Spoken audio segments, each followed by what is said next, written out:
Okay. Well,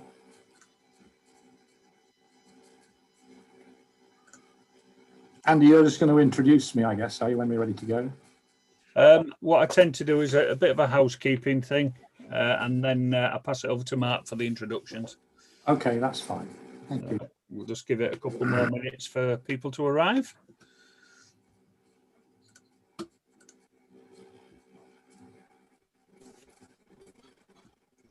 Hands up. I think they're either waving at us or asking a question. Yeah, we're getting a few hellos on the chat. I'm assuming the raised hand is a wave rather than a question. Minutes for people to arrive. Getting lots of Happy New Year's coming in.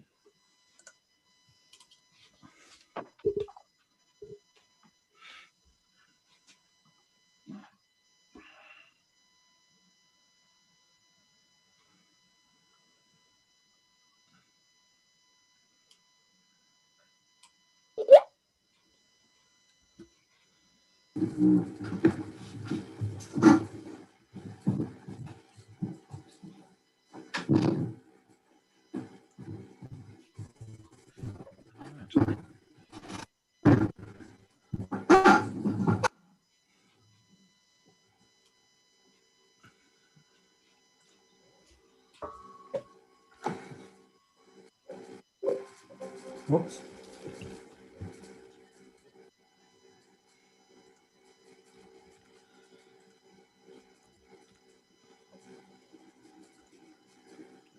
Yeah. All right. Well, we're up to 120 live online there now. Good. So, that's good. I think That's good. I make it 7:31, so perhaps time to make a start. Absolutely. There might be a few hangovers from New Year still. So Surely not. Nobody went out partying, did they? I think we were in bed by 9 o'clock and then cursing when the fireworks went off. I was just about to say I was woken up at midnight by World War III starting. They started early round us. They went off about 10 o'clock. They set a load off. And then, of course, at midnight, there was another batch. Right. Okay, good evening, everybody. Welcome to tonight's In the Air Tonight session. I'll do the usual housekeeping bit at the start, where point out where all your emergency exits and toilets and things are. Or I would do, but you should know where they are as you're hopefully all sat at home, keeping safe and warm. You'll notice usual format. If you've any questions to ask the panelists at any point, if you could please put those in the question and answer box. Just click on that to open it up and type your question in. And our panelists will either type a response to you or verbally respond if appropriate. If you're just making a comment, please just use the chat box for that. So we don't have comments sort of diluting the questions. Otherwise, they fall off the bottom of the screen and your questions may not get answered. Okay, so I'll pass over to Mark Benz for the introduction for tonight's session. Thank you, everyone. Thank you, Andy. Thank you, everybody. We're just about topping 150 participants at the moment, so that's all fantastic to see you all. Wish you all Happy New Year from all of us, and welcome you to our 6th instalment of In the Air Tonight. This evening's session is all about control line speed. You'll see that Dick Hart is fronting this, and he's got a quartet of assistants with him who are going to be piping up and coming in with questions and answers and some of the chat to take it through. So it should be rather interesting tonight. So without further ado, I think we'll go on to pass forward to Dick now, and yeah, off you go, Dick. Thank you. Well, thanks, Mark. That's great. Well, good evening, everybody, and let me just echo Happy New Year to everyone. I think we've got people from around the world, some in Europe, France and Spain and Switzerland, so bienvenue à tous. And we will just roll straight into an explanation of what we're trying to do today or this evening. So, introduction, of course, we'll tell you who we are and what we hope you get out of this evening. We're going to go through, because we're in the UK, we're going to go through the BMFA open speed classes and explain what all the different classes are about. And then we're going to talk about how to get started in open speed, because we're quite, we would like to encourage more people to fly with us. So we'll talk about where to fly, joining clubs, learning the ropes, choosing a class to fly, obviously. And then we've got two younger guys with us, Mathew and Ollie, and we're going to try and get them to tell us a little bit about what it's like to fly in a speed competition when you're getting started and so on. And then we'll say a little bit about, where you can find the bits and bobs that you need to get going. And finally, of course, we'll have a questions and answer session. So who we are. So going from the right at 1 o'clock, Chris Martindale. Chris Martindale has been flying control line for a long time. He had a brief outing into RC Pylon, which was pretty good. I mean, he made the team. He was flying electric pylon. I think I'm right in saying that, Chris. Flew to the team. Good man. And he is a mainstay of the club where we all fly. And I'll tell you a bit more about that later. Below him is Ollie Witt. Ollie is also an RC pylon flyer, but made his first control line speed competition flights with us last year, with the model actually that he's holding, which you may recognize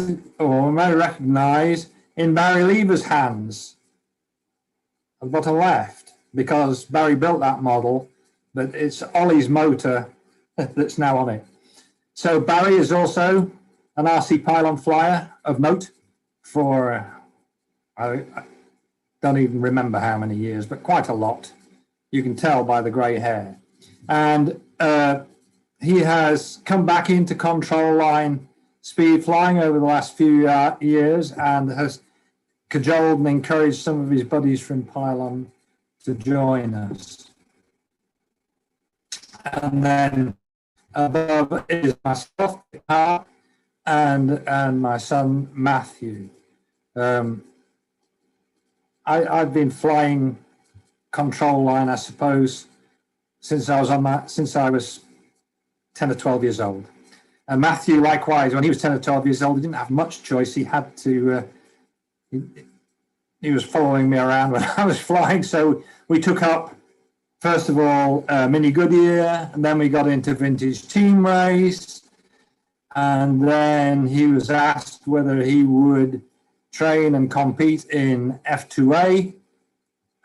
So he ended up on the UK F2A team as a junior member from about 14 to 18. He was European champion. He was a runner-up in the Worlds as a junior champion. So he's got a bit of experience. So between us, we've got a few years' experience. That's what I'm trying to tell you. So what we want to do is to explain how the open speed competitions in the UK work and go over the classes, describe how easy it is to get started and where to get your bits and bobs and where to get help. Talk about what it's like to fly in a speed competition, and then we're going to answer your questions. So in the UK, we have a number of different control line speed classes, and we fly in competition, we fly a handicap event, which means that all these classes fly. We don't fly separate competitions for each class. We fly one competition, and what you're flying against is the record in each of those classes. And it's your percentage of the standing record, which goes towards the points for the competition. Does that make sense? So you can see there's quite a lot of classes, and some of those are specifically designed as introductory classes. 21N is one of them. And I like to think that Sport Jet's another, and Dick McGladdery says that F2G can be one as well. And we'll talk more about that in a wee while. So let's go down these classes, shall we?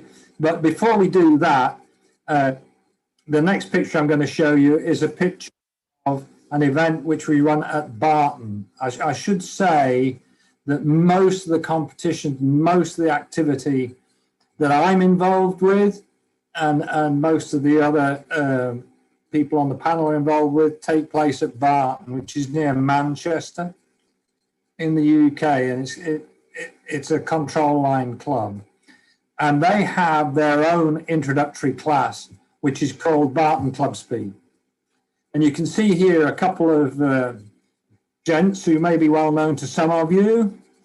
Derek Heaton on the left with a neat little model, and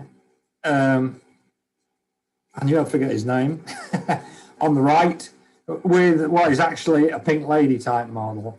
In the middle is young Liam Hartwell, who's actually flying a Mini Goodyear model, because you can use a Mini Goodyear model to compete in these. It's 1.5cc plain bearing engine at the moment, although there's some talk about having single bearing engines, because the PAW, it can become a starting competition for PAWs, and the single ball bearing PAW does start a bit easier.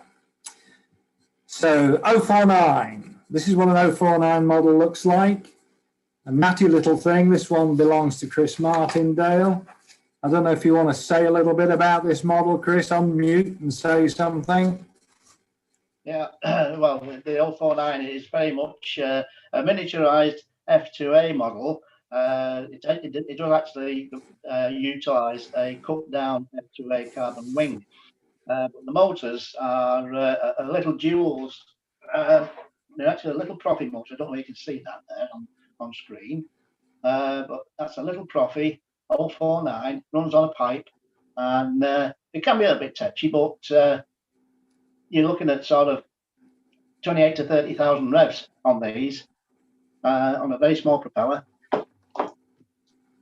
The model is actually built around a machined aluminium pan, but they are available. Pans are available from many sources, and there are some of us who are able to actually produce our own, which may actually help some people if they're interested in joining in. There's always plenty of resource for people. Thanks, Chris. That's great. So that's a little model. They can be quite touchy, and the record is actually Ken Morrissey set the record just a tad under 150, over 159 mile an hour. So they will go. This is another of Chris's models. Chris, this is a 12, and I think this is also some kind of it's an introductory class, and I'm not familiar with it. Yeah, the 12 size models, they are an introductory size model. They're based on a converted buggy engine, a 2cc buggy engine, but there are restrictions on them where full-blown F2A and even the little 049s, you can do anything you want. You can tune pipes or whatever on. You cannot do that with the 12. It's been kept basic for beginners. So you have a converted buggy motor. You can only use either the super silencer or an ordinary silencer on the motor. And it's got to fly on 2 lines, not monoline. So okay. That's the restriction. That's great. So that's the 12 for you. Open 15. This model was built by John Newton and campaigned by John and Joey. It's essentially an F2A model, but it's a monoline model. And and this one was set up to run on 10% nitro. But You can also fly an F2A model in open speed, and Paul Eisner has done so and set a record in open speed flying groupers.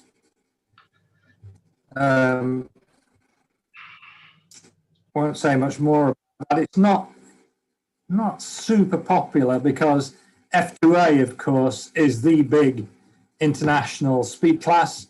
This is the model that Mathew competed with. It was built actually by Peter Hallman. And I was going to show a video of Paul Eisner flying an F2A model at this juncture, started by Peter and helped by Dave Bruin, but they don't run very well in Zoom. So I'm going to skip it, but we might try and put all this stuff on our web. We have a website, so we can put that on later. So I'm just going to skip that. That's what this is all about, and move to F2G. So F2G is an upcoming international class.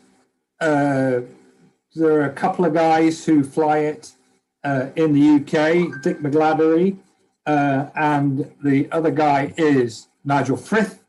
Dick set a record and then Nigel took it from him. And the F2G record, if I can find it, I can't remember exactly what it is in the UK. It's about 270 something kilometers an hour, 278.4. But it's been coming for a few years, and I know that Daniel Janam has posted a couple of items on our website. And thanks to Daniel for doing that. And in September of last year at Breitenbach in Switzerland, Daniel Rota did 302.7 kilometers an hour with an electric speed model, which I think will be a world record. Guy Ducasse did 300 or thereabouts, and there were two other competitors in that competition, John Mayo and Daniel Janam himself. So it's an upcoming class, which I'm sure will get more popular, but quite technical. F21, Dave Smith. Dave Smith has campaigned, this is a 3.5cc class. As you can see, it's like a slightly larger F2A model, although that's probably just an F2A wing that's got a Nova Rossi in it on a full pipe, and it goes. There's no doubt about it. His record's 178 mile an hour thereby. 21N, this is a 21N model campaigned by Derek Heaton some years ago. That's an OS engine in that. You can see it's a fairly simple model, two-line model with a very simple exhaust, and it's supposed to be a novice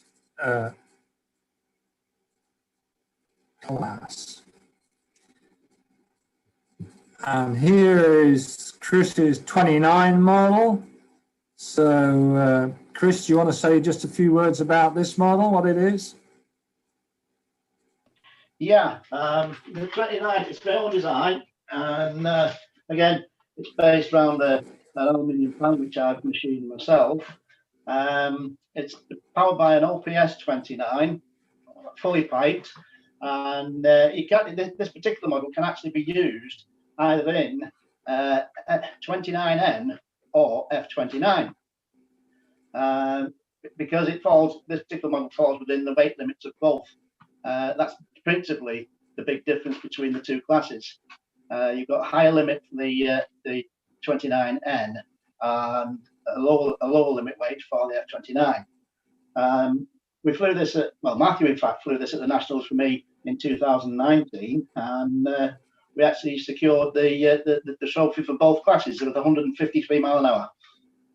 Very good. I'm going to whip through this a bit faster. So F29 is the other class. So supposedly, this would be an entry-level class. This is actually another buggy type engine. I think it's a Rex 28. And John Newton built this model.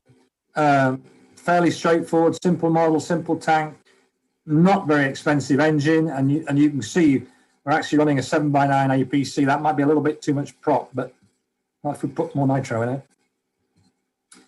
Okay, so the 40 models, a bit more sophisticated. Nelson 40, quite a lot of power. Capable on 10% nitro. This model, I think, has done over 190. But you can see it's starting to become more technical. It's a, fiberglass wing and yada, yada. So here is F40, simpler model. This is a K&B 40 on a mini pipe, running a plastic, and a lot of people have learnt to fly on that model, let me tell you. So, quite a handy class, but you do need to be able to get hold of the pan. Okay, we're getting into the big boys now. This is Ken Morrissey's Millennium Falcon. It's a 60, upright 60 model, 2-line, and runs about 70% nitromethane, and will do over 200 miles an hour on a bladder. This is a 60 heavy, so this one is the same as the previous model, except they get a bit heavier. This has got a big Queso S60 in it, and a metal tank rather than a bladder. It was built by John Newton, and Joey flew it for a while, and I also flew it. I didn't actually fly it. Joey flew it, and I started it. It's an old campaigner, and it flies really well, using an alloy wing. Okay, fast jet. Moving swiftly on to fast jet. This is what a fast jet looks like. And, they do well over 200 mile an hour. We managed to get it in this country, this type of jet, we've got up to about 212.5 miles an hour. They're actually fairly straightforward models to build. You don't need a pan, you just need some good wood and a nice big tank. Here's a sport jet. Sport jet looks very similar. The engine is less powerful, or dimensionally it's more or less the same, except it just runs on suction. It doesn't have a big intake. It's a narrow intake, runs on suction.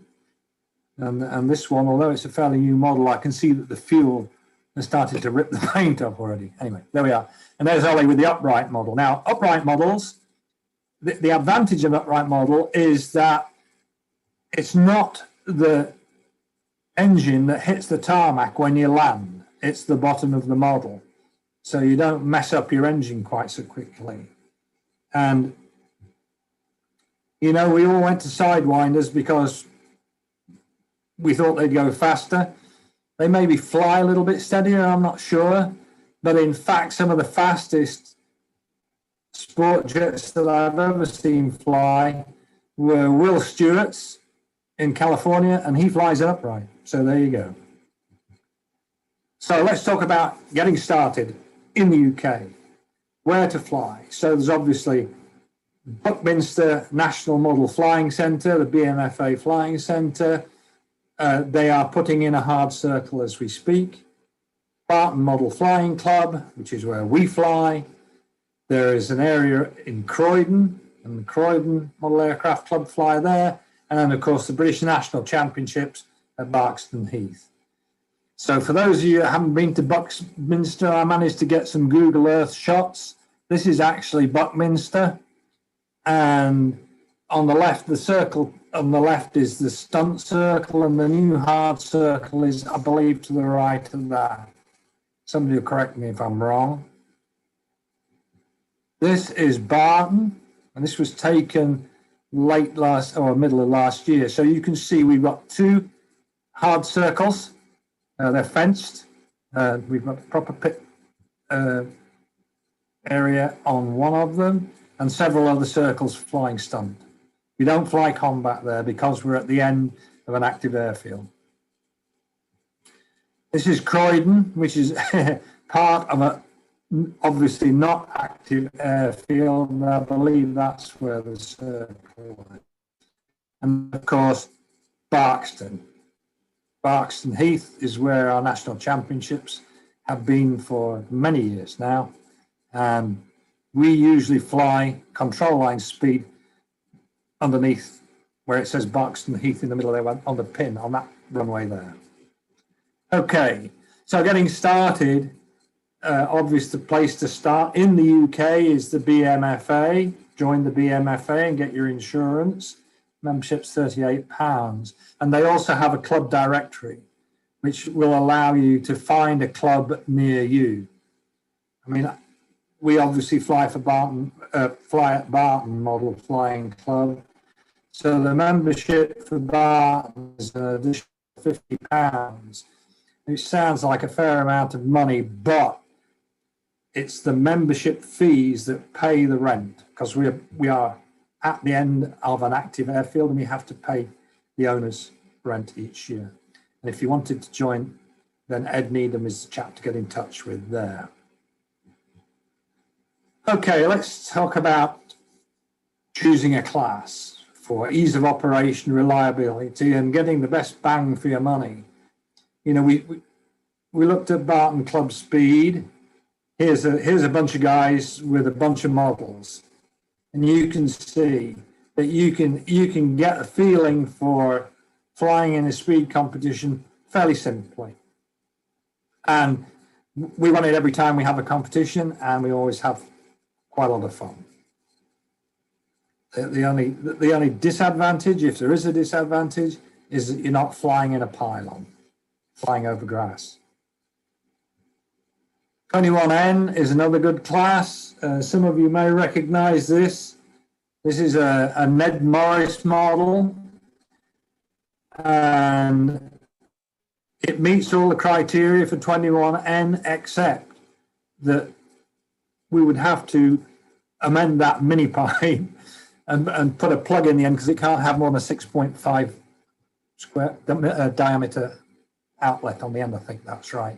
So we would have to put a little thing on there to bring it down. But that's, you know, fairly straightforward model. Running a tank would be F29. We spoke about buggy engine, not too expensive. Just got to get that pan. And F40, likewise, not too difficult. You know, the models are, you know, this is a wooden model with an alloy pan.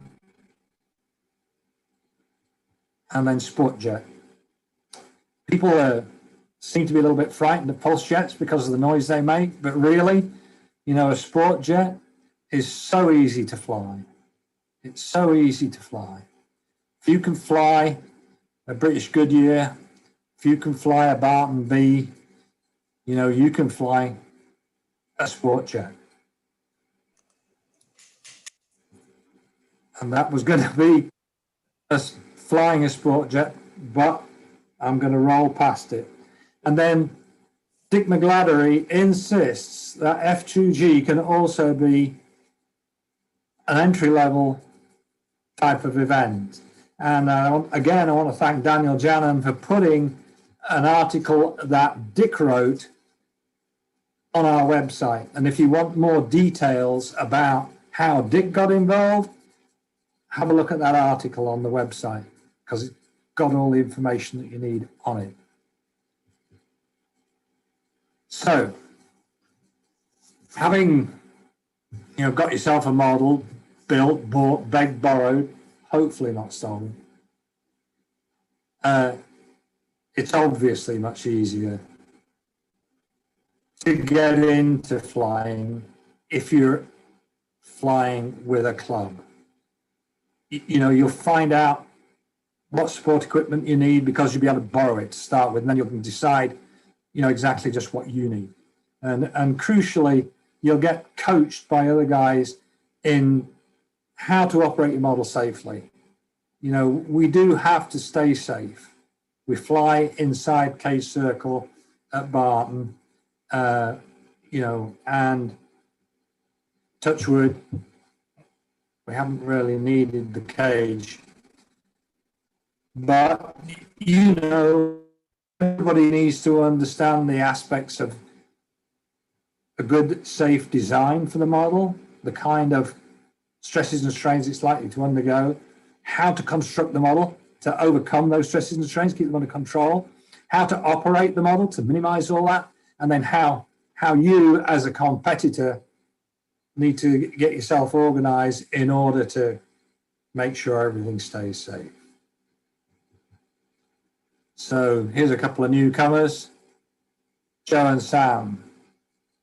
And Chris, can't remember exactly what Chris was doing there, but he was twiddling about with something for them, trying to get that model going. Okay, so getting started. If you're with a club, you're going to get the coaching you need to learn the right techniques. And I'm talking here specifically in the pylon, how to take off, get into the pylon, and then how to be able to leave the pylon and land the model.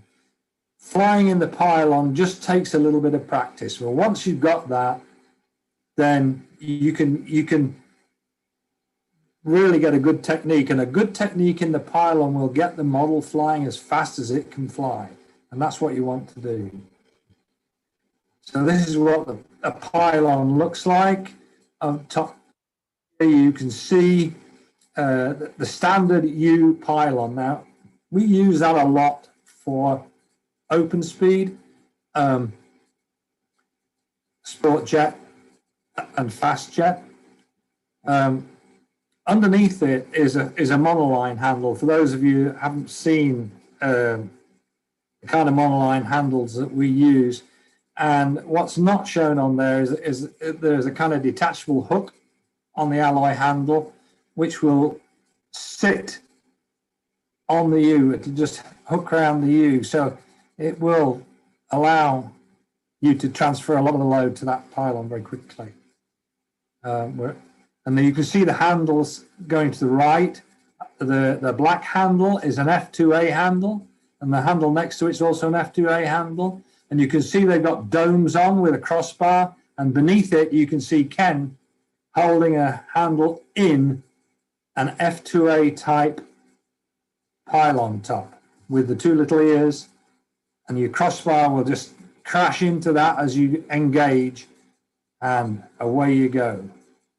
It's a slightly different technique between the two, but like I say, if you do a bit of practice, you can do it. Okay, so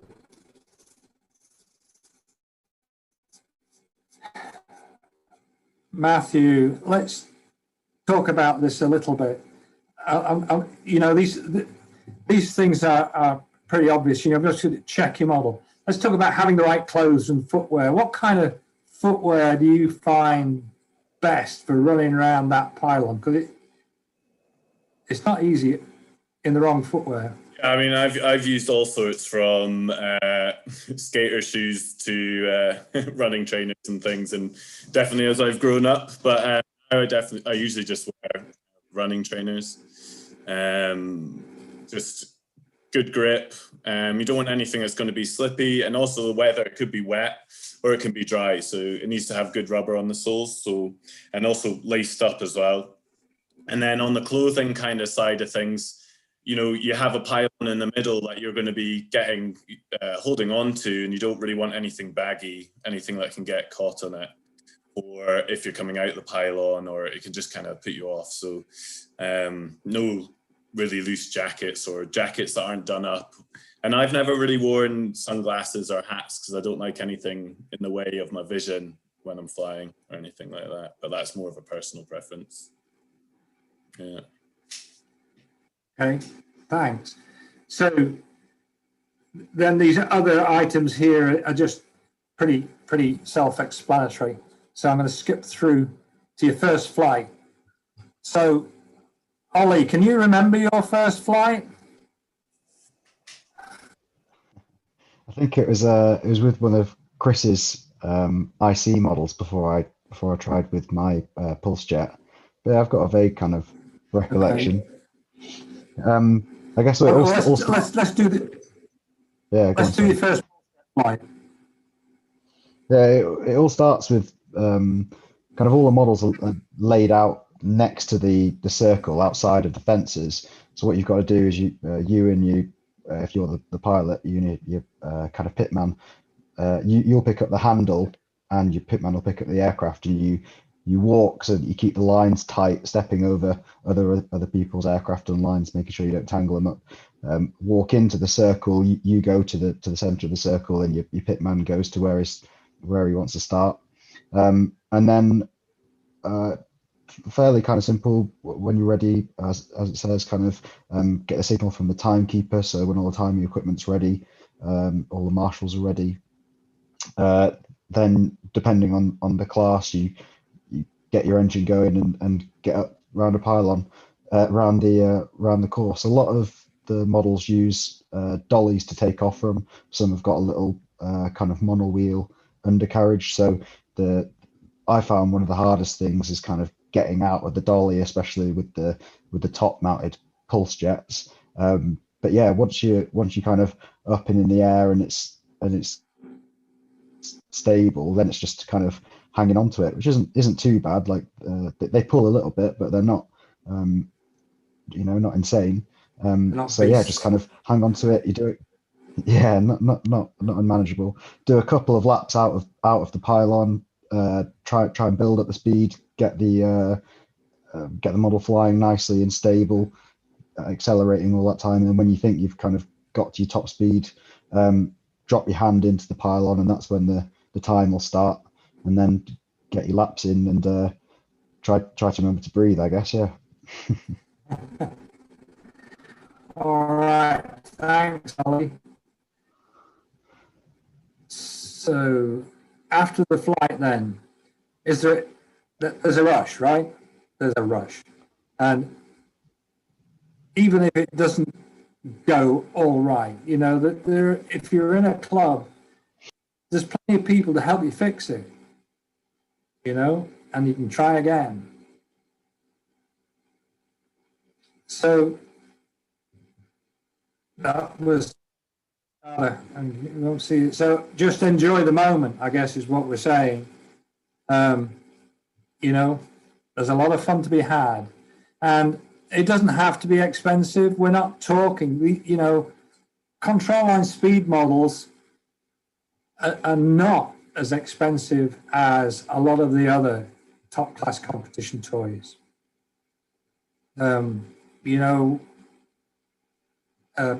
Barry and Chris and I have been talking about 21N, and we think that we found a 21 engine which looks like it could do pretty well for us, and they're about £80 or so. You can build a model. There it is there. Barry's holding it up. Obviously, you don't use that head or the pull start, but and then Chris is showing you what it looks like when you take the pull start off and fix the head. There we are. And we're going to build an old Dave Clarkson model called an A-Rat, I think, to put that in, because we think that will certainly get you into the 120s, if not the 130s. And certainly a good way to get started for not a lot of money and not a lot of heartache either. This is just our club dates for this year. I'm not going to waste any time on that. They'll be on YouTube and they're on our website, and that's just the format. I'm conscious of the time, so we want to have plenty of time for questions. So, basically, we're there to help you. Couldn't do one of these events, couldn't do one of these webinars without mentioning Ken, who's a founder member of the Barton Club, and you can see there the 3 world record models that he's got. There's an F50, the F2A model there, did 307 and change. The 60 light model there on 2 lines and groupers did 215 and change, and the big model there, the big Jet, didn't go as fast as we wanted it to for a number of reasons. It's sitting at about 186 or 187 miles an hour. But we're going to fix that this year and go a lot faster. If you need further information, start with the OpenSpeed website, the BMFA website there. These are some other links which you might find very useful. And again, we'll put those so that you can find them afterwards. So we've got ourselves to the point where we're ready to take questions, if there are any. Hopefully there's one or two. Dick, thank you. Just to say thanks for that talk. That was incredibly informative. Can I just pinch a question, if I may? What is the emphasis on the difference between the engine and the actual model? Is the engine more important than the model, or are they universal? Okay, so with all this, I would say it's a 50-50 split. You know, sorting your engine out, you obviously need to take a fair amount of time getting that sorted out. And you can spend a lot of money on an engine and not go fast. And you can get a second-hand engine and spend some time on it and go fast.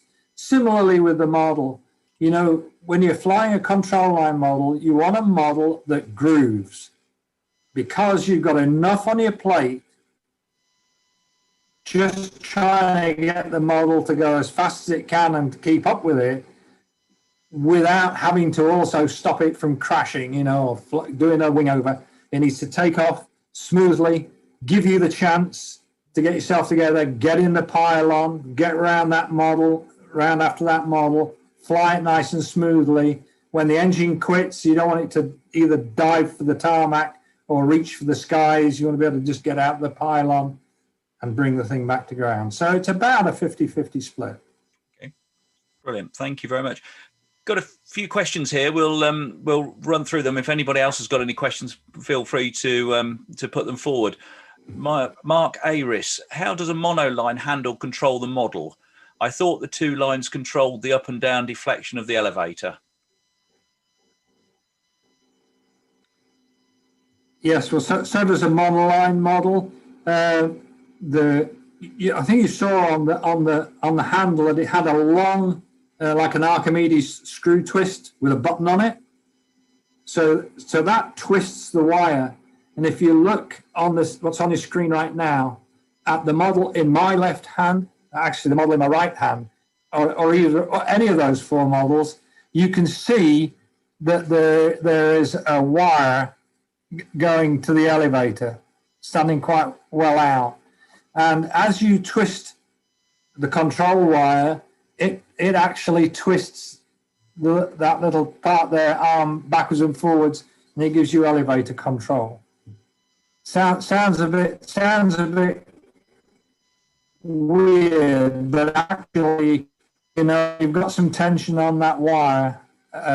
It will move the elevator. Thank you. Alex, that's it. Alex Valashev question, do you guys fly Perky? No, we don't. Alex, thanks for signing in, Alex. We don't fly Perky over here. Perky was an American design. Over here, the design that we fly in the nostalgic speed group is called Weatherman. It's a Weatherman speed. And in Weatherman speed, there's all classes all the way, I think, from 1.5 up to 10. And it's the same design model, just scaled up and down a bit. I know in the US, there's quite a big following for Perky, but it hasn't caught on here. Thank you, Dick. Tony Barton Frost, with jets, can the motor be faired in as they look very draggy?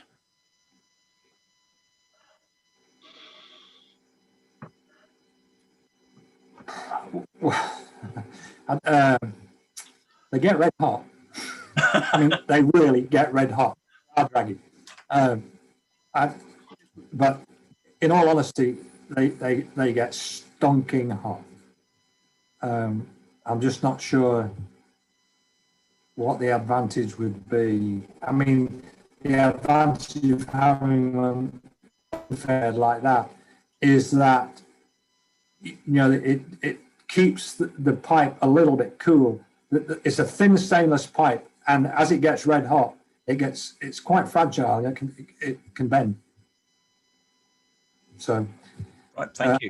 That's a very good answer or not, but I guess if you really wanted to, you could fare it in. But honestly, the thing, it's just a fire risk. Hugh Simons asks, it's quite a long question this, so can we discuss where to buy competitive gear, question mark. That's the first part. As far as I know, one can buy new engines for 049, F2A and F21 class, but beyond this, engines tend to be out of production and hard to find. Should we start that first? Yes, hello Hugh, from Australia. Okay, so a lot of the competitive F2A engines obviously come from Ukraine. The 049 engines come from Ukraine. As we've tried to explain in the 12, the 21 class, and the 29 class introductory, you can modify buggy engines, which are pretty plentiful. 40 engines tend to be pylon engines modified. They're pretty expensive. Nelsons, and they're hard to get hold of now, I admit. I think there is one still supplier in the US who will put a Nelson 40 together for you, but I can't swear to that. But you can find him on the NAS website. What other class? And then jets. There are plenty of sport jet engines available. Plenty of sport jet engines available. You know, Hobby King ran a production run of those, and so a lot of those going about. I don't know if you can buy a new one off Hobby King right now. They seem to be out of stock. I've got some sport jet engines, struggling with the fast jet engines a bit because we're struggling to make the pipes, but hopefully we'll get some more pipes made. So that's the first part of the question. It's difficult, but not impossible. Second part of the question comes with, it's discussing pans and props, I think, is the carbon props, is again looking at sources there. I think the point that Hugh's trying to put across here is that how best to get started without any of these seemingly out of date production equipment is what he's saying. Is, you know, so I guess it's you know, how do you get started? Yeah, okay, so pans. So, I mean, the bad thing is that the cast pans are hard to get now. The good thing is that modern CNC machinery enables you to machine pans or get pans machined fairly straightforwardly. And, you know, the newer designs are all half pans anyway. They're not full pans. Chris has made some pans, I think, haven't you, Chris? Yeah, that's one of mine. That's my current 40 project that I'm working on now. Made that for myself. Granted, I do have some CNC machinery of my own, but if anybody's struggling, we're here to help. Yeah, what I want to point out for Chris there is that, you know, Chris adapted a regular lathe to CNC and a mill himself. He didn't go out and spend thousands of pounds on the latest equipment. So, you know, it is possible. Now, when it comes to carbon props, there are a number of places you can get some carbon props. They're mostly in the US that I know of.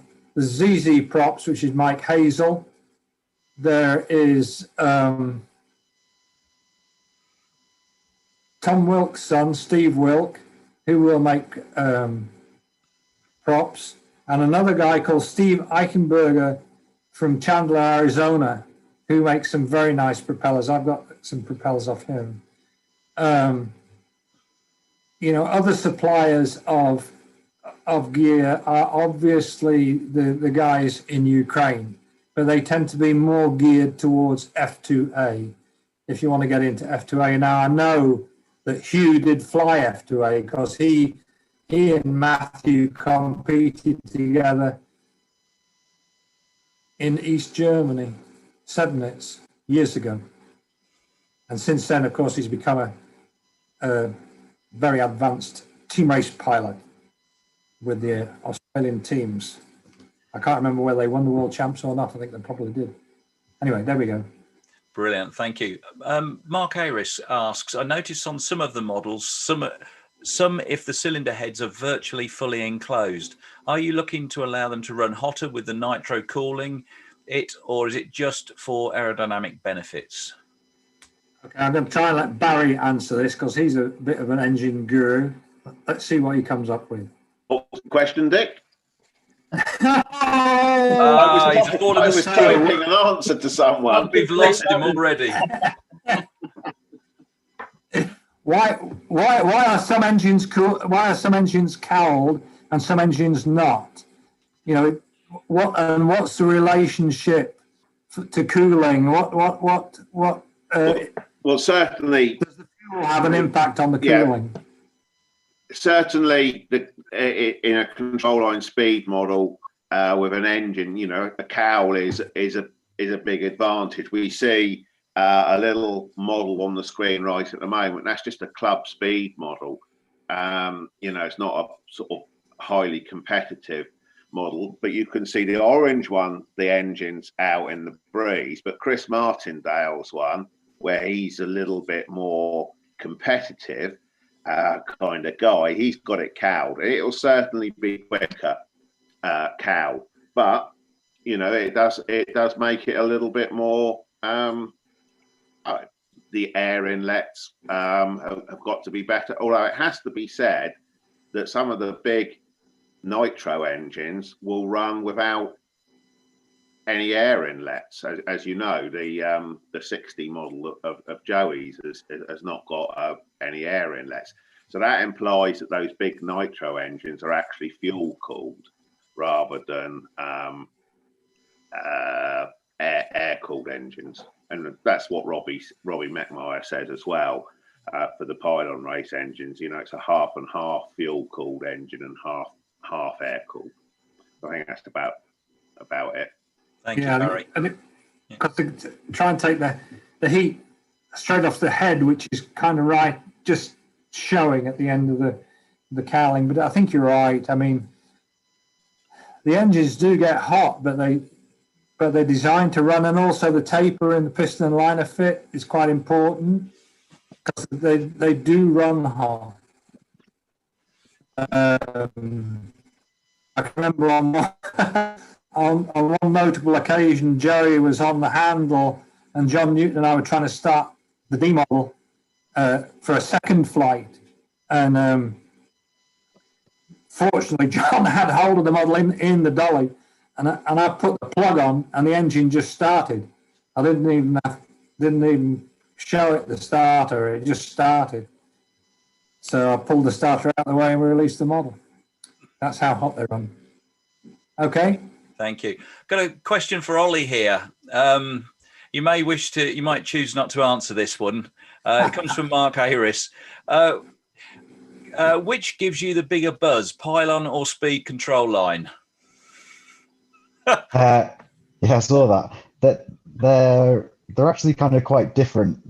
I think control line puts a lot more onus on the setup of the model. So kind of what you do before you even get hold of the handle and walk into the circle. For sure, there's a lot of that in pylon as well. But I feel like as a pilot in control line, you're really servicing the pitman and the kind of the build of the model. That could be you, but it can be someone else. You can compete as a pilot, represent someone as a pilot, but it's their name that goes on the score sheet in control line. So there's a lot more effort on that. So there's a bit of a flow in other people's models, and it's much more kind of focus on just getting it absolutely perfect, getting it flying constantly. Whereas in pylon, you kind of always thinking, God, I just don't want to spank this thing.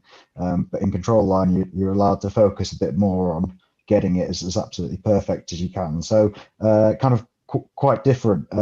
It's nice. I've not flown a monoline yet. I'm looking forward to getting into that. There's definitely a kind of almost like control, hand-eye coordination control thing that happens in control line that you can put a lot more effort into and feel a lot more, because you've only got almost one control, elevator. So to feel that and to feel the dynamics of that, you can put a lot more effort into it. So yeah, kind of quite different, but both fun. And you got away with that. Very politically correct there. Well done, sir. Another question, John Bristow. How do atmospheric conditions affect the engine and model speed? Is the engine power controlled by the amount of air oxygen? Do you guys measure changes in air temp, pressure, humidity? That's a very technical one for somebody. Okay. Barry's looking keen on that one. Yeah. Come on, Barry. Say something. Okay, so let me pick John's question up. How do atmospheric conditions affect the engine and the model speed? Okay, so the atmospheric conditions certainly have a big effect on the engines.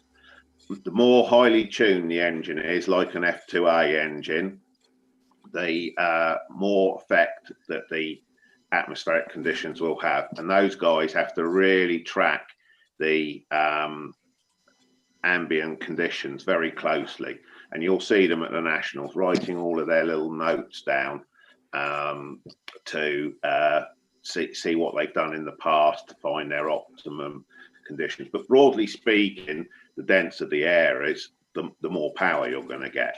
If you ever have to fly in high altitudes, like some places in the USA and some places in Europe, you will notice a drop in engine performance. And if you've not got any records of that, then you're going to have to hunt around for a setting. That's for sure. So the answer is the engine power controlled by the amount of air, oxygen? Yeah, the air, we measure the temperature, the humidity, and the air pressure, and that brings we have a kind of a calculation that's either done by a little machine or some guys calculate it out in a spreadsheet, and that gives you an air density figure, and that gives you a pretty good idea where you're going to go on the needle setting. Certainly in the pylon racing engine, you can feel as the air density goes down, you can feel the needle setting change from flight to flight. I think that answers that question, John. Thank you. Tony Parton Frost, how much effect has weather got on what are the best conditions for a record? And what are the best conditions for a record? Pretty much the same question, really. Maybe Dick, you're a record holder. Maybe you might be better to answer that one. Yeah,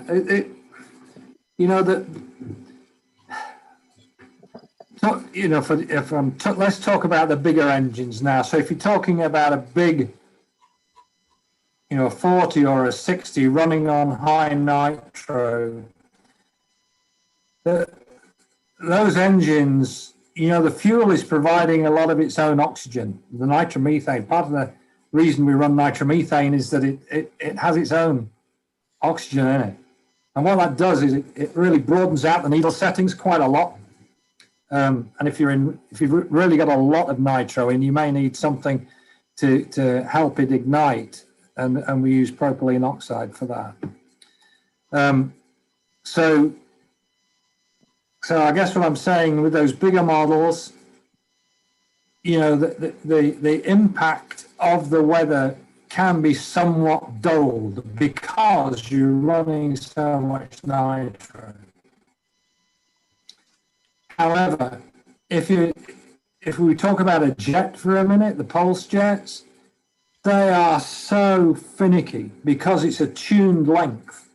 And what you're trying to do is get the thing in tune for those weather conditions. It's like trying to find the right position of the bar on a trombone, except you can't move it, you know. And never mind the season, it can be just the time of day. You know, you can run a jet model at one time of day and it'll go like mad, and you can run it a couple of hours later and it won't go worth anything. And how do you tell when it's good or when it's bad? I don't really know. I mean, we record all the weather conditions, and I've got years and years of weather conditions, and I know when the relative air density is in a certain position, I need a certain metering jet, and if I'm lucky, I hit it, and we go. But, you know, last season, for example, we were chasing our tails most of the year on the jets, just trying to get the atmospheric conditions right. And I think it was because, I don't know. Everybody says it was a hotter year, but when we were flying, I think it was cooler. You know, the relative air density was much nearer sea level than I've seen it for a long time. So yes, atmospheric conditions do have a big impact. And what are the best atmospheric conditions? Hard to tell. I mean, for the jets, because the jets were developed in the US, mid-continent weather conditions seem to work best for the jets, which we don't get on an island like the UK. F2A was developed, you know, again, in Europe. And as Barry says, you know, there are a lot of variables that you have to take into consideration when you're trying to get your engine to perform. You know, it's not just the needle setting, but the head clearance, the pipe length, the pipe exit diameter, whole raft of things which you have to take into consideration. And that's why you need to keep detailed notes as you go on. And those detailed notes are obviously relative to your experience, because you've used your measuring instruments, if you like, to get that information. So they may not be absolutely correct. They're just relatively correct the last time you flew, because you're just making relative measurements. Thank you. Last two questions, if I may. Just getting close to the witching hour. So we've got they're both related. We've got one Robin Kane and the second from Paul Tarrant. The first one is it possible to now get high nitro, 40% fuel? And also the one from Paul, are fuel blends controlled? Okay, so let's do the second part first. The second part is there are only some classes where the fuel is controlled. F2A is obviously controlled. That's 80% methanol, 20% first pressing castor oil. Sport jet is 20% nitromethane, 80% methanol. And I think for most of the other classes in the UK, the fuel is open. So that's that now. Is it possible to get 40% nitro fuel in the UK today? The answer is no. Up until the 31st of December, I think about the most you could buy was between 25 and 30%. And I think there's an EU directive which has just come into effect, which says that it can't be more than 16% by weight of nitro, which is like 14% by volume. And I'm pretty sure that in time the UK will follow suit. So the only way around that is to get a license so that you can hold nitro and then blend it yourself, which is what I do.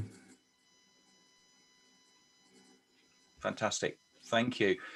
I think we'll start to wrap it up. Just wanted to say thank you to all of those on the chat side. There's been an awful lot of questions and answers coming through there, and they've been answered. And thanks to Paul Eisner, I know he's in the background there. He's been answering quite a few technical questions that I've just been sort of flicking at. But just like to thank everybody, and also the feedback, some fantastic feedback for the talk, Dick, and to all the panelists today. Yeah, just really, really, really good and interesting. Thank you. And I hope we get some offline feedback, and maybe invite you back for a slightly more sort of tailored or a little bit more specific, because I think there's a lot of people want to probably talk a little bit more technical. So be really good to get you back on maybe in the summer, and looks like we're going to be locked down for a little while, so plenty of time still. Yeah, I think we'd be happy to do that, and we would encourage you to think about coming to fly with us when we can all fly again. We'd love to see you, and we'd certainly give you all the help we could. No, that is fantastic. Thank you all. And yeah, just like to remind everybody that next week we've got a free flight session from the maestro himself, Mr. Phil Ball. He's still deciding what he's going to talk to everybody about, but it should be quite off the cuff and interesting. So I urge everybody, even the speed guys, let's have a look at see what the maestro does from free flight, because we're looking forward to that and see how he gets on. But again, just thank you everybody, and yeah, stay safe, and we'll see as many as we can next week. Thank you very much. Great. Thanks very much, everyone.